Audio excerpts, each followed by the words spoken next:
Hello বন্ধুরা, কেমন আছো সবাই? আমি প্রতিমা ঘরকন্নাতে তোমাদের জন্য আজকে নতুন একটা রেসিপি নিয়ে চলে এসেছি।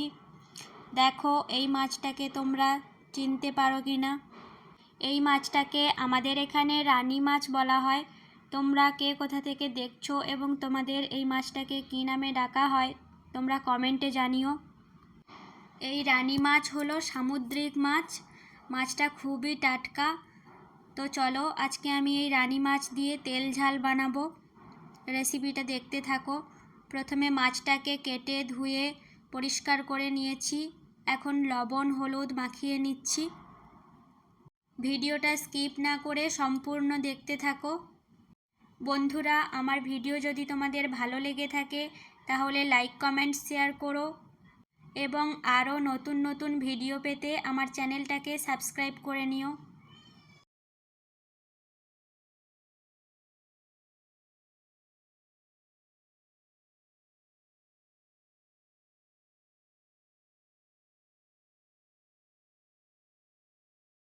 মাছে লবণ হলুদ মাখানো হয়ে গেছে। এবারে মাছটাকে ভেজে নিচ্ছি।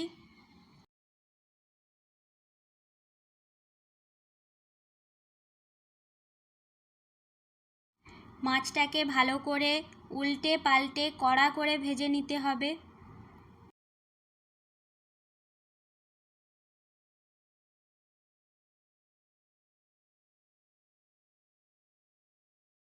মাছ ভাজা হয়ে গেছে, মাছগুলো তুলে নিচ্ছি। এবারে আলুগুলো ভেজে নিলাম।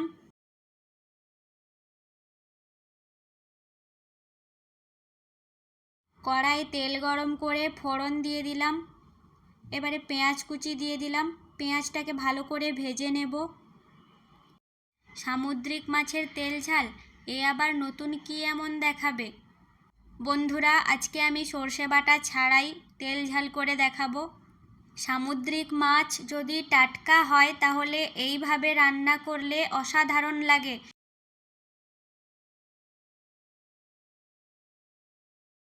পেঁয়াজ ভাজা হয়ে গেছে, এবার আদা রসুন বাটা দিয়ে দিলাম একসাথে। আদা রসুনটাকে ভালো করে কষিয়ে নিতে হবে। আদা রসুনের কাঁচা গন্ধ চলে গেছে। এবার টমেটো কুচি দিয়ে দিলাম।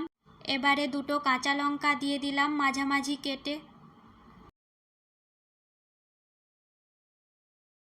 এবারে কিছু গুঁড়ো মশলা দিয়ে দেব। পরিমাণ মতো লবণ দিয়ে দিচ্ছি।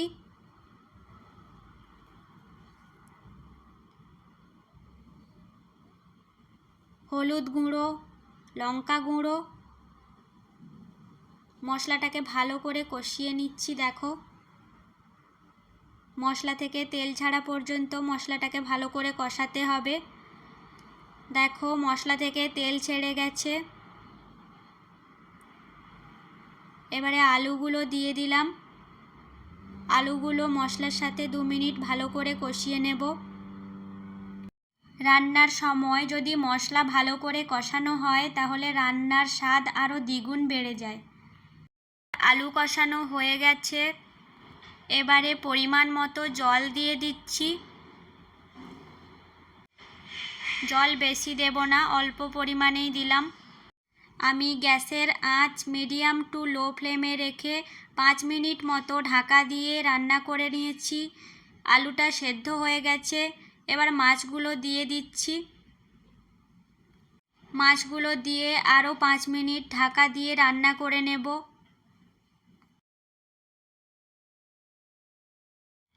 ওপর থেকে জিরে গুঁড়ো ছড়িয়ে দিলাম। দেখো রানী মাছের তেল ঝাল রেডি হয়ে গেছে। আমি সার্ভ করে দিয়েছি। ধন্যবাদ সবাইকে আমার ভিডিওটা সম্পূর্ণ দেখার জন্য। দেখা হচ্ছে পরের ভিডিওতে। ভালো থেকো সবাই।